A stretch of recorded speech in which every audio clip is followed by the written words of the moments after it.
Good afternoon, I'm Mike Amor. We have breaking news on the AFL Grand Final. We're standing by to hear from AFL Chief Executive Gillon McLachlan. He's due to speak at any moment. You can see the microphones there. We're expecting him to make an announcement about plans for the Grand Final. Stay with us for that. We'll bring you that live.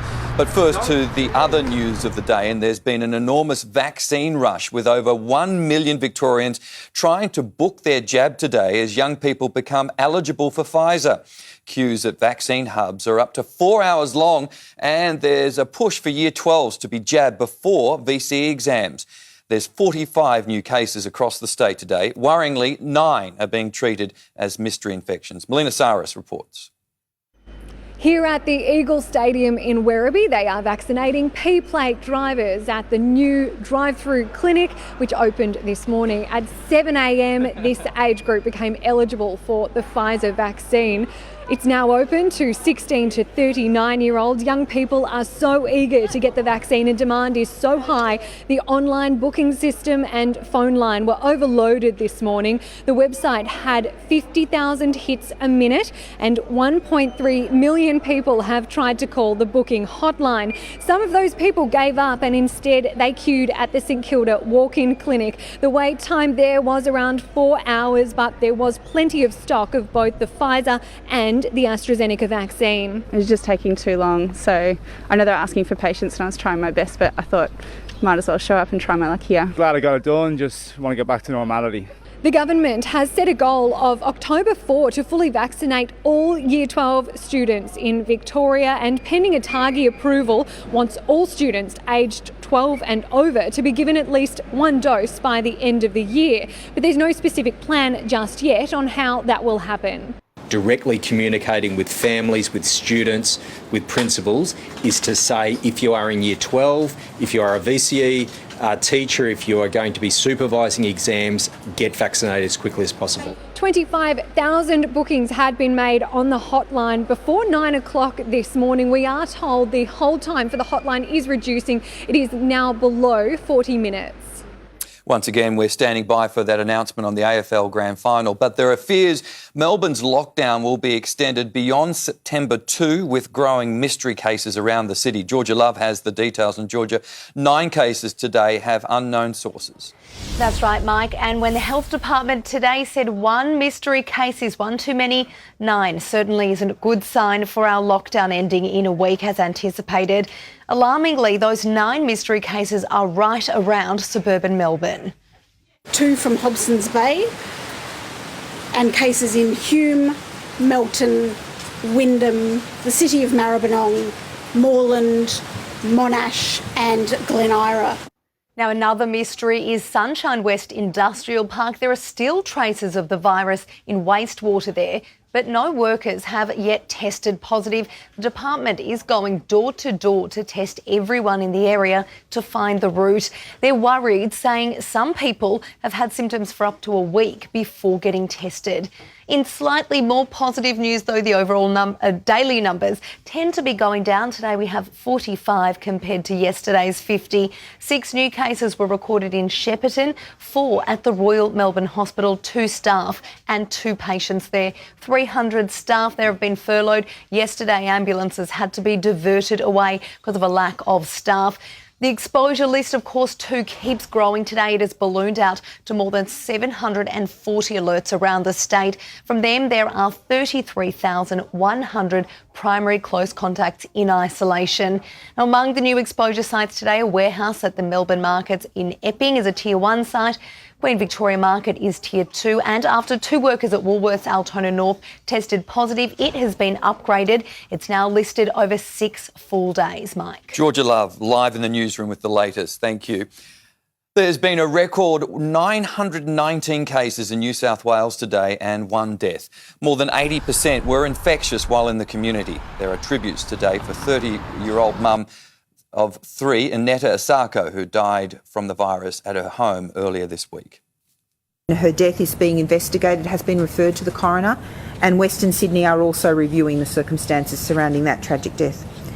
A man in his 80s from Sydney's north died at Hornsby and Kringai Hospital.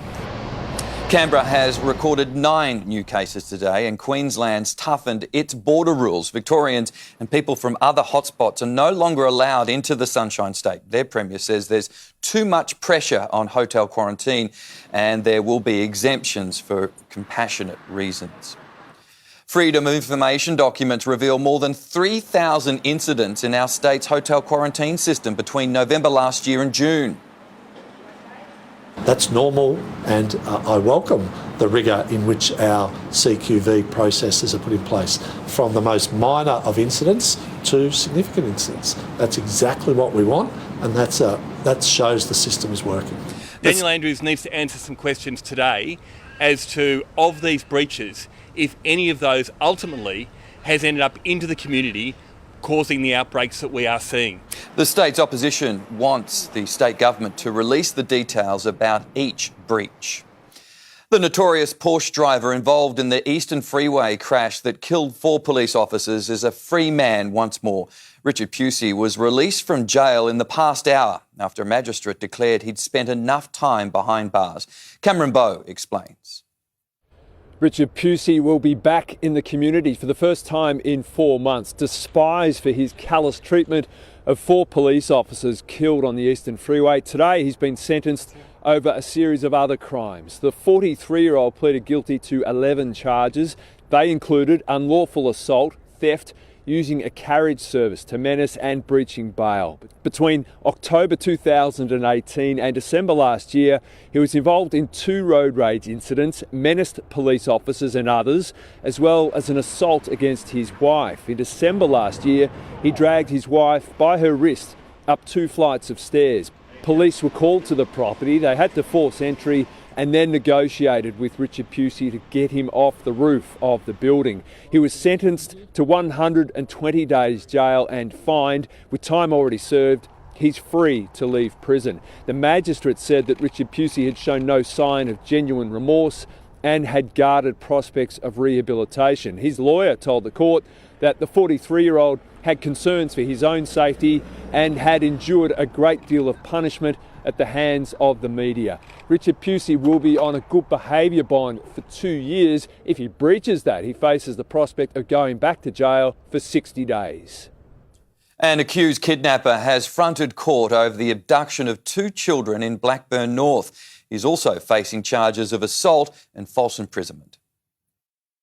Jiangang Ji is accused of kidnapping a Blackburn North brother and sister and leaving their distraught mother bound and gagged. The 5-year-old and 3-year-old missing for almost 12 hours before police found the young pair in Mitcham.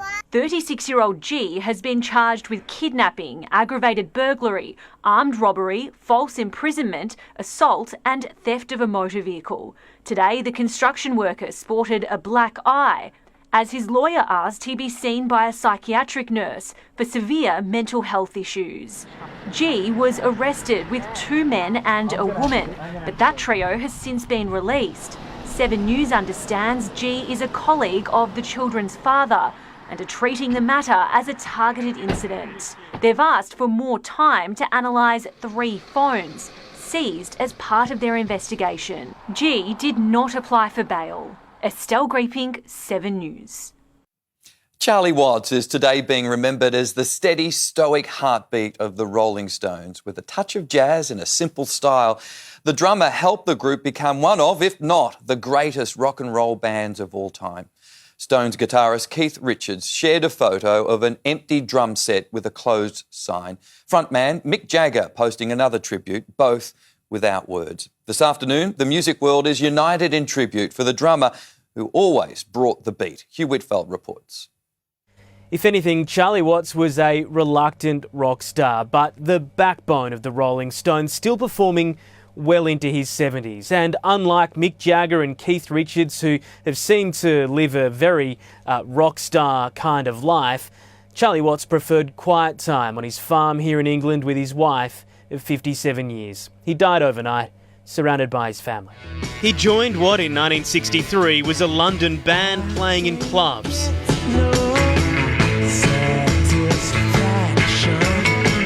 That went on to become one of the biggest bands in the world. Charlie Watts was there in the beginning, the only band member along with Mick Jagger to feature on all studio albums.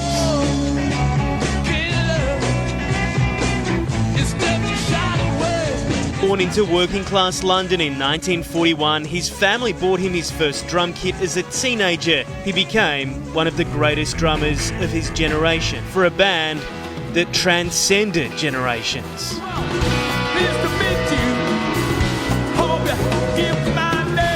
The Rolling Stones showed no signs of stopping into a new century, still touring this year, but a fortnight ago, Charlie Watts pulled out of the band's US itinerary. Charlie was a rock and a fantastic drummer, steady as a rock. From Beatles drummer Ringo Starr, God bless you, Charlie Watts. Sir Elton John called him the ultimate drummer, and such brilliant company.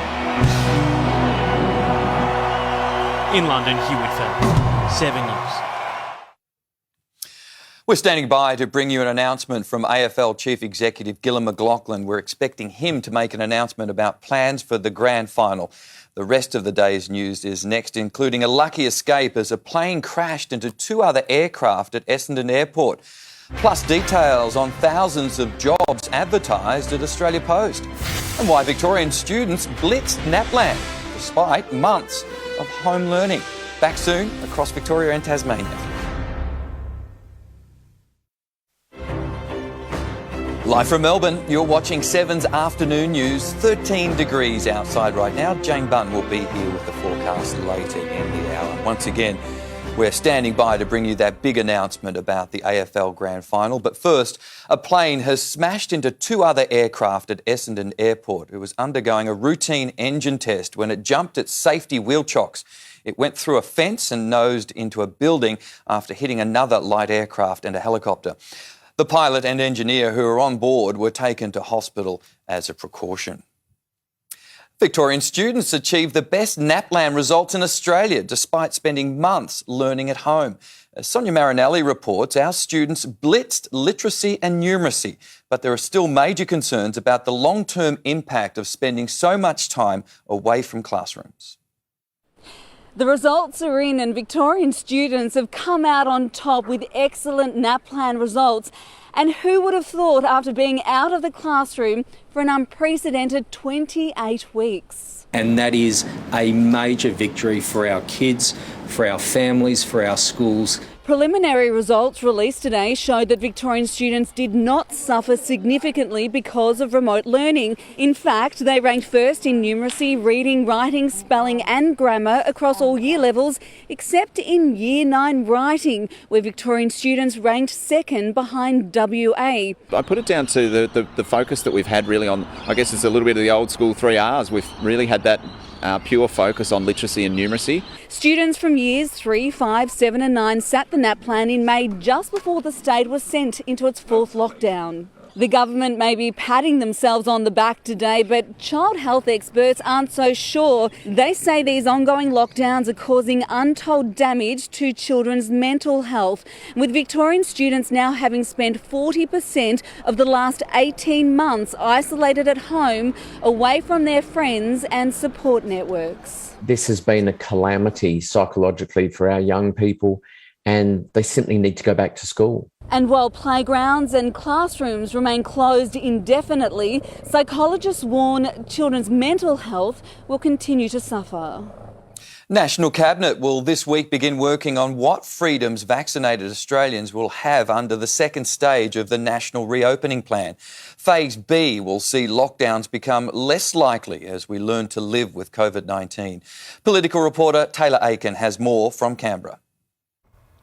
Prime Minister Scott Morrison has voiced his support for those who are vaccinated to be allowed greater freedoms than those who aren't, as leaders try and map their way out of COVID-19. At Friday's National Cabinet meeting, state and territory leaders will begin discussing what restrictions specifically can be eased within society when Australia hits 70% vaccination and again at 80%. A business under property law has the ability to say, no, you can't come in. And and they can ask for that. That's a legitimate thing for them to do. Prime Minister Scott Morrison also throwing his support behind the use of vaccine passports and allowing businesses the right to deny entry to those who haven't been vaccinated. It's got nothing to do with ideology and this, these issues around liberty and so on. We all believe in freedom, but we also believe in people being healthy. The government hoping the increased freedoms that come with vaccination likely to increase vaccination rates in states such as Queensland and WA, where jab rates are lagging behind other states such as New South Wales and Victoria, who are currently battling active outbreaks. Australia Post's biggest ever Christmas preparations have begun. 4,000 jobs are now being filled to help manage a surge in deliveries due to COVID lockdowns. Weekend deliveries will continue for the rest of the year. 500,000 parcels are expected to be dispatched every weekend from now until December 25. For more details, check out the Australia Post website. Once again, we're standing by for that big announcement on the AFL Grand Final, and more sport is coming up after the break with all the build-up to the finals. Also, Alistair Clarkson throws a curveball at Carlton, declaring his coaching hand. And later, we'll tell you the special ingredients inside Victoria's best burger. Stay with us right here on 7. Turning to sport now, and Alistair Clarkson has declared once and for all he will not coach next year. That's despite interest from the Blues, who are in the process of deciding David Teague's fate after an external review. The whole playing group were at the club today for one last function before breaking away in the off-season.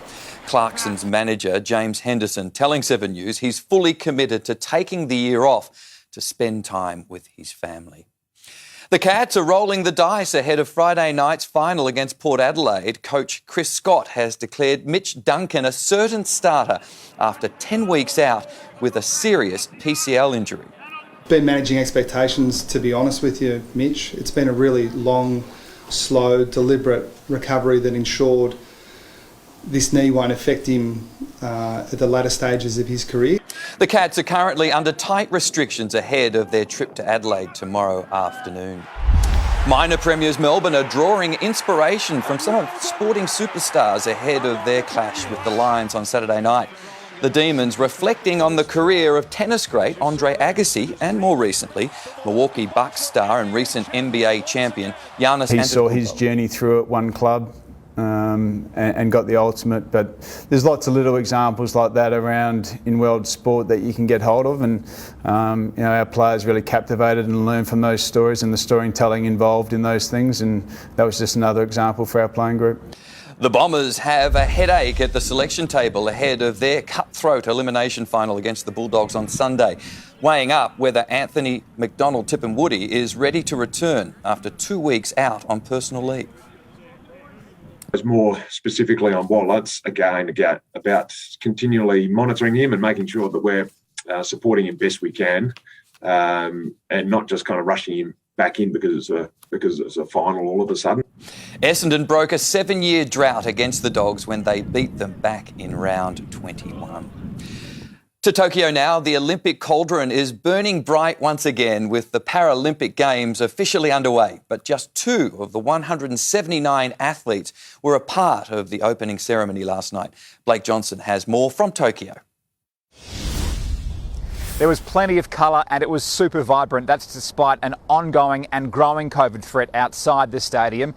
There was a nice moment too when the Afghan flag was brought out representing Afghanistan's missing athletes. It was eye-catching, wonderful and inclusive. As we've seen, there's a wide variation.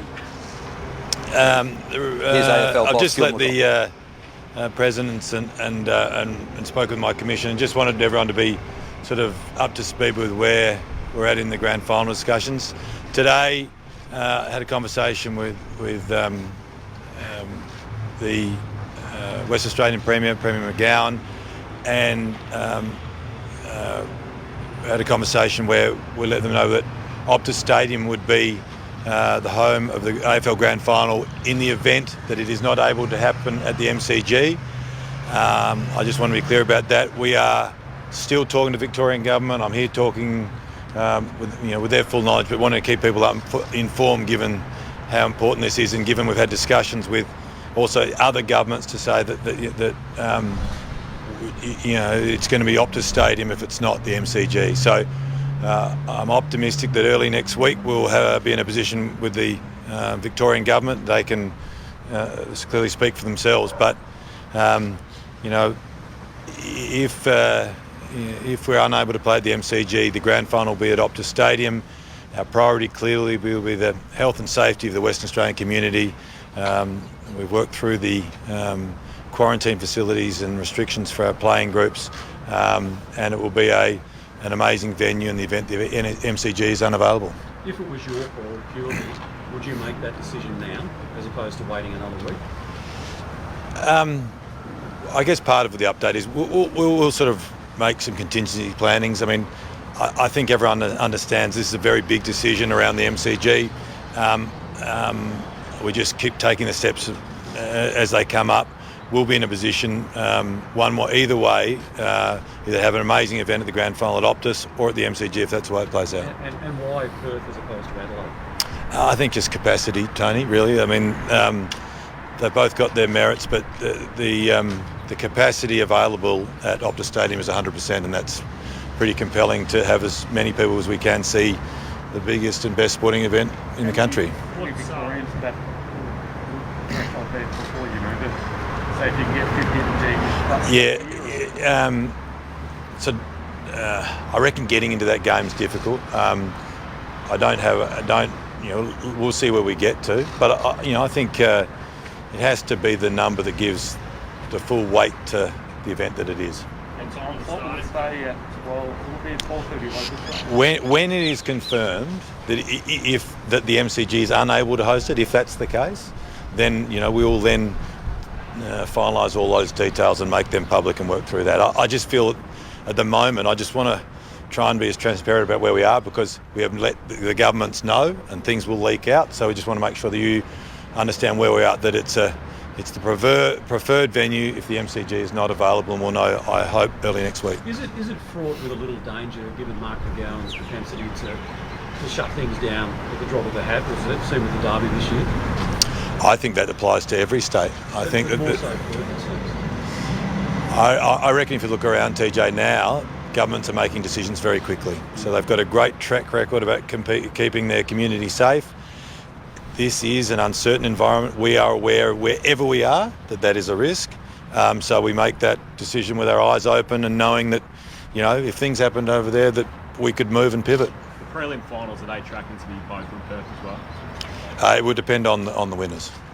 So Brisbane and Port Adelaide, if they win on the weekend, they're a chance to host? Yes. In terms of financial, how much is that going to include? What's the crowd, the sponsorship, dollars over there? I mean, can you make as much money sort of as you would potentially from North Grand Final or close to?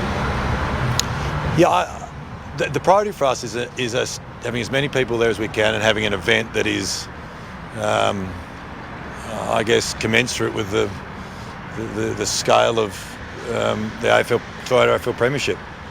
The more people we have, then the better commercial returns, and that's the byproduct rather than the mandate.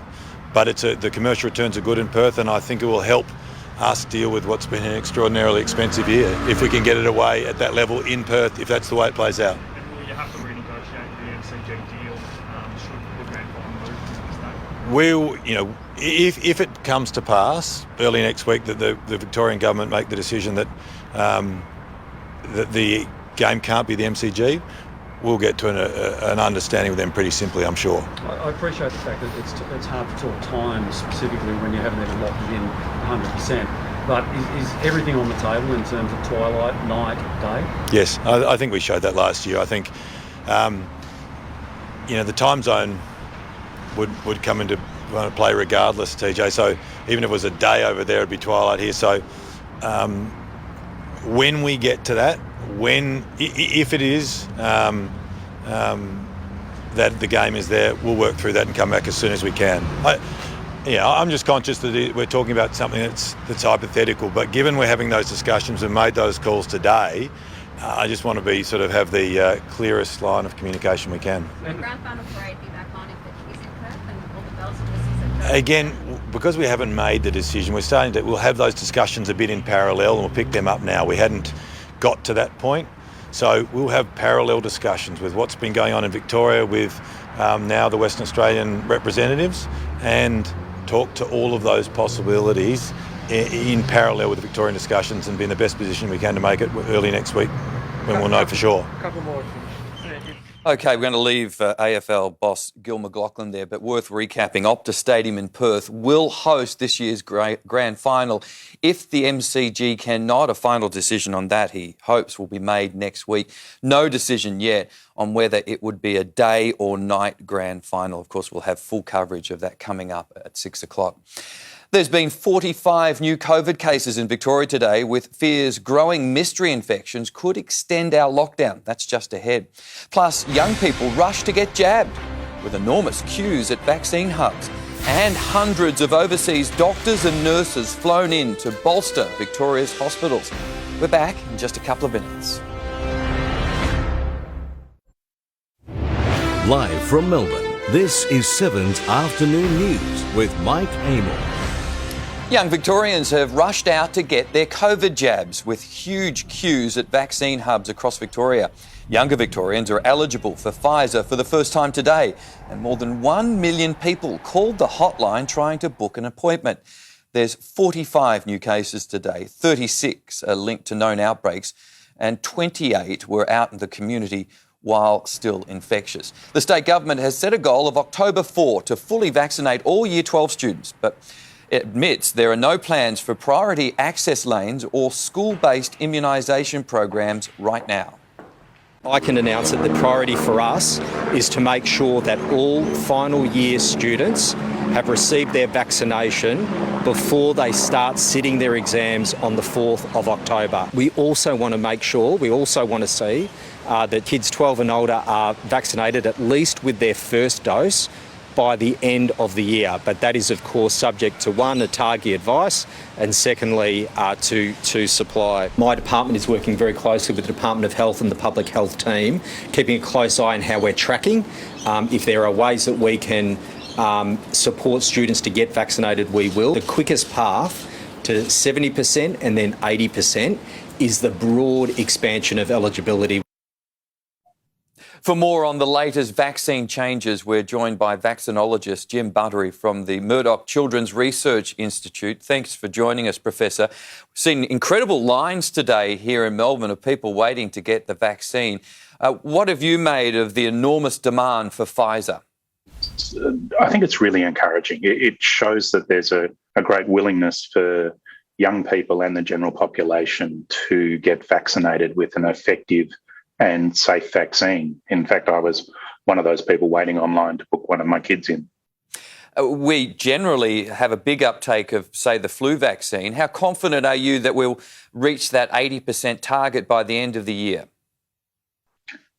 I'm reasonably confident. It's clearly critical that we have clear and honest and effective messages around the reasons for vaccination and the advantages they pose, and also be honest about any safety issues that have any concerns for the vaccines. But I think we've got a good record of having high immunisation coverage in both Victoria and Australia. And if we can make sure we get consistent, clear messages across, I believe we'll get there. When the more vaccines are made available, do you think the rate of vaccinations will accelerate? I think when more vaccines are available, it gives people greater choice, and many people are really wanting that choice. I think what we're likely to see, as we saw earlier, is a very rapid uptake initially, and then we really need to work to make sure that people that have more concerns have all their questions answered, and we continue that upslope. The last part of that 80%, how hard will it be? Like we've seen in other countries, they get to some points and then they stall. How hard will it be to get that last part of the 80% vaccinated? I think it's going to be difficult. I think what it's going to require is a combined response, not only federally at state level, all of the components of the healthcare system working together to make sure that we reach out to people that need vaccines, address all their questions and make sure they get the vaccines they need on time. And for many, they're only just getting their first dose. What about booster shots? I know in America they're already starting their third booster shot. When can we expect to be getting that advice? I think for Australia, what it's likely to occur, just as it occurred in the US, is the first group to potentially be offered booster shots will be those who have weakened immune systems and their immunity doesn't last as long from the initial vaccination as the rest of the population. And that's certainly what we're seeing in the US. I think because we started our program later, that's probably likely to occur next year. But this is likely to be a vaccine we will all need booster shots eventually. I guess the message is, if you can get vaccinated, get vaccinated. Jim Buttery, thank you very much for your time. Thanks very much. 350 medical staff from overseas will soon arrive in Victoria to ease the pressure on our health system. It comes after dozens of staff were furloughed at hospitals due to exposure to the virus. For more, we're joined by Georgia Comensoli, and Georgia hospital staff say we need a plan to deal with the next phase of the pandemic. Mike, Victoria has started recruiting overseas doctors and nurses to come and start work by October. Hospitals across the state, including the Royal Melbourne Hospital, are already stretched for staff after being listed as exposure sites, sending hundreds of workers into forced isolation. Before the pandemic, Australia already heavily relied on medical staff from overseas, but since March last year, only just over 2,000 workers were granted exemptions to get into the country.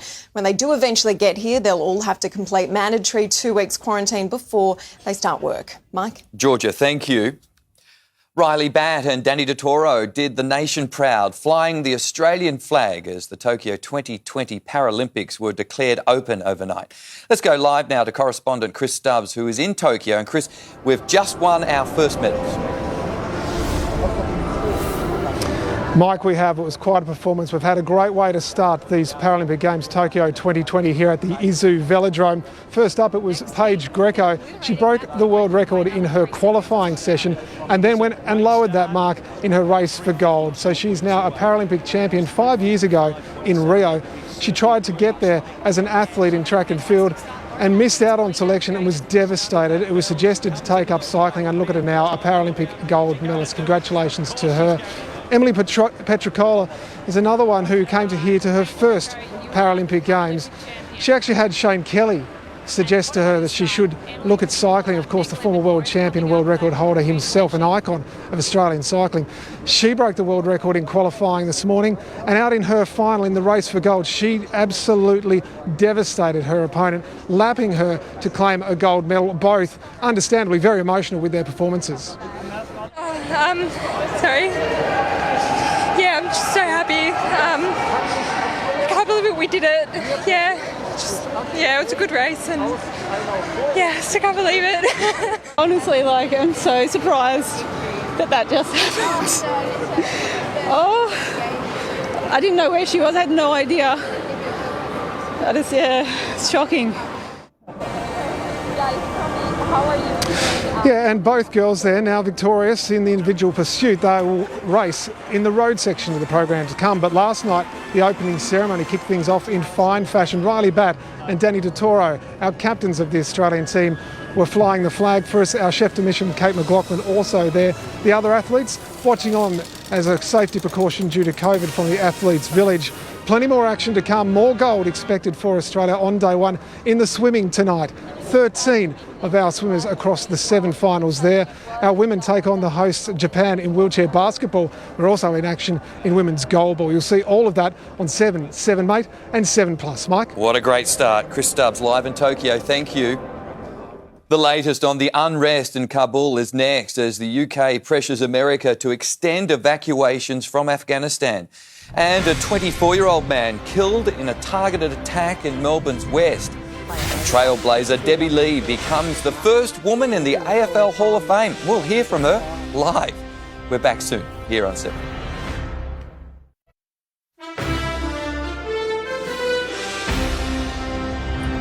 The Homicide Squad is investigating whether a 24-year-old man was targeted in a fatal attack in Melbourne's West last night. Neighbours say there was commotion inside the Sunshine North home around 8:30.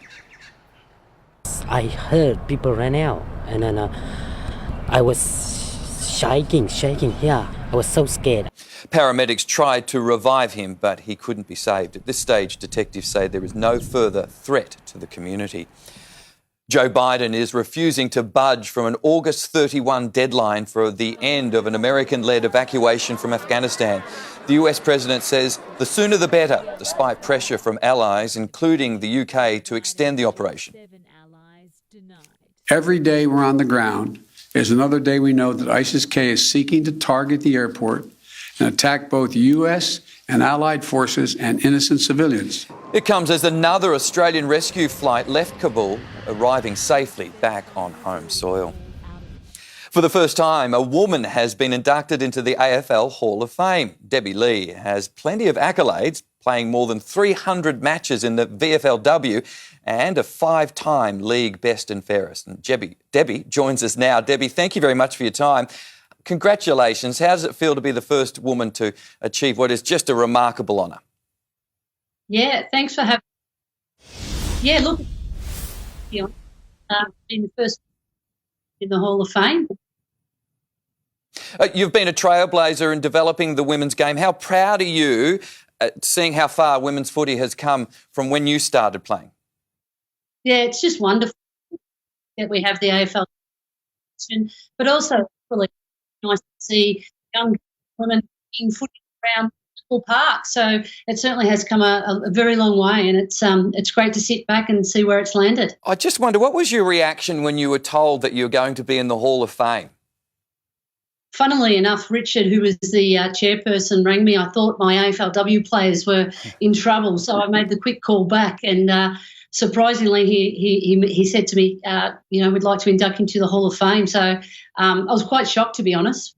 I don't think you can overstate it. What message does this send to young girls wanting to play footy right now? It sends a great message that we're here to stay. The other message is, and what I'm really comfortable with is, when I was growing up, I never told anyone I played footy. I was never proud. I was ridiculed. Whereas young girls and women, they can be really proud of playing the game, and the support and assistance that they have to fulfil their dreams, is fantastic. Well, you can be proud now. You're the first, but I'm sure you're hopeful that there will be others joining you very soon. Absolutely. I think the floodgates are open. There's many women out in the community and also working in the media and in administration that are deserving of this accolade as well, and I look forward to seeing them being inducted into the Hall of Fame. Debbie Lee, you're a star. We really appreciate it. Congratulations. Thank you very much. Up next, a P-plater busted speeding at almost 200 kilometres an hour in Melbourne's north. And Victorian children come out on top of the NAPLAN results. We're back soon here on 7.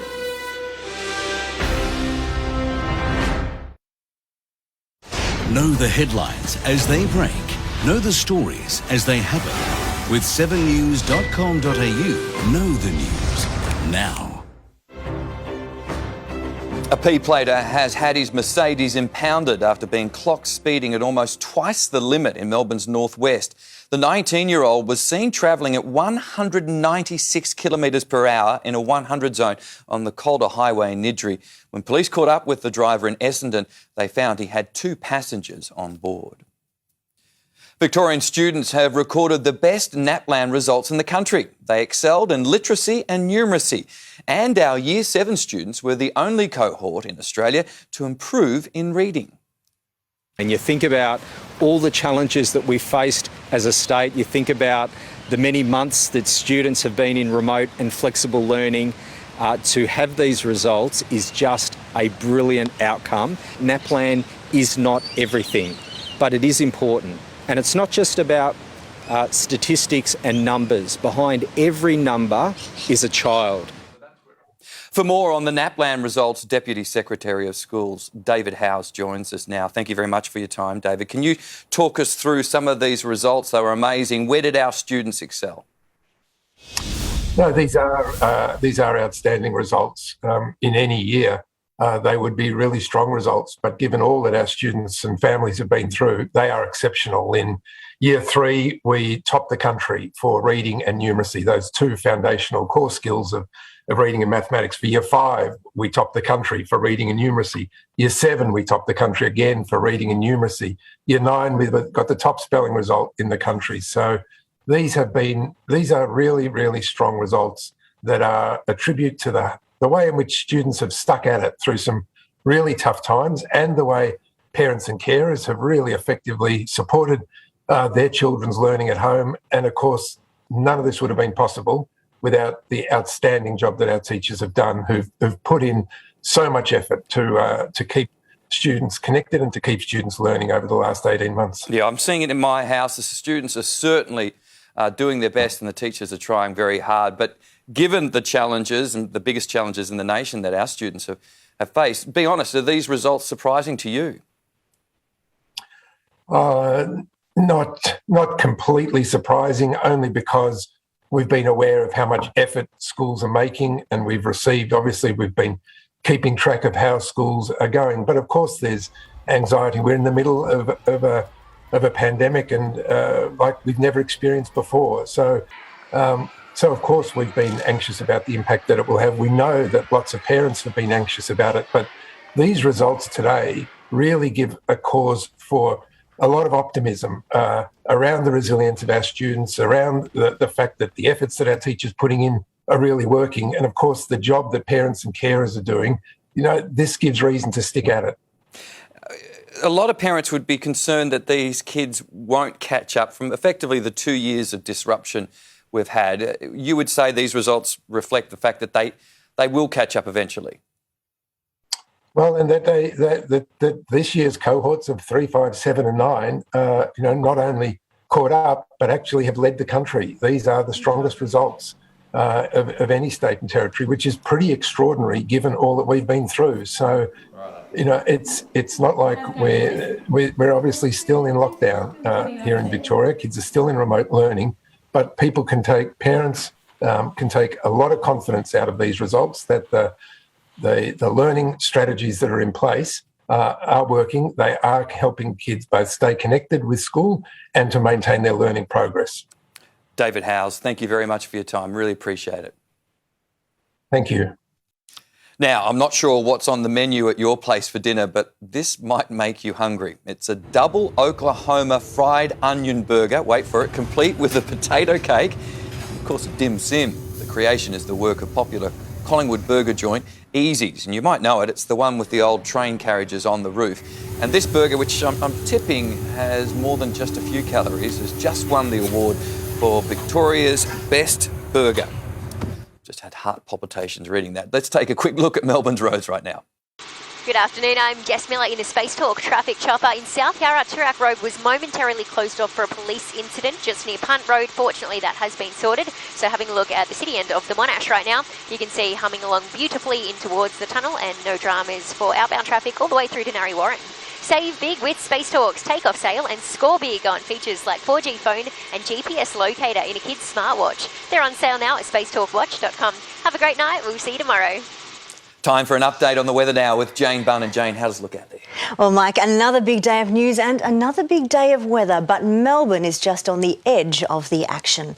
The city began the day on 8 degrees and it has reached a top of 14. It is 12 out there now. We go wet, dry, with showers passing through. There's sunshine in between each of these cells, but it's very grey when they're right overhead or about to hit. It is drying up tonight. Most of the wet weather is over East Gippsland with persistent rain. There's been 50 millimetres up in Chandler's Creek and still counting. Showers stream in across the rest of the south with those sunny gaps in between. Cloud extended into the north of the state, but showers are only making it across the ranges into the northwest. The mountains are taller in the east here, so they're harder to cross. This is all coming from a low that moved off the New South Wales coast. That is now well offshore, so the rain and snow has eased and the waves and winds are gradually decreasing. Sydney was only 11 degrees. Melbourne was actually warmer. That low will continue to control our weather as it is very slow moving, lingering out over the Tasman Sea for the rest of the week. Then the high pressure system, this one here, that passes across us on Saturday. Before that high arrives, we still have rain for East Gippsland. There's not much for the rest of the south, but it could be quite drizzly under grey skies. Then it is sunny on Saturday before the next wet weather arrives. Around the nation tomorrow, dry in Sydney with lighter winds, but the surf is still rough. Mostly cloudy but dry for Canberra. Cloudy in Hobart with a bit of drizzle under that, and a mix of sun and cloud in Adelaide. To Victoria, frost returns to all these northern parts, and they may be severe frost anywhere that is shaded pink. So that's the northeast valleys, near the central ranges here, and also parts of the Wimmera. The south of the state is covered in clouds. There are areas of drizzle underneath, and it tends to persistent rain in Gippsland, starting the east and spreading on through. Cloud redevelops in the north of the state, but it does look dry underneath. The winds are south to southeasterly. In Melbourne, it's a grey old Thursday. It's just 13 and feeling cold. Lots of drizzle in southeastern suburbs. That'll spread through at times, Mike. I was waiting for the good part. Thanks, It's not there. And that's all from the 7 Newsroom for now. Peter Mitchell's here at 6 from the 7 News team. Have a great afternoon.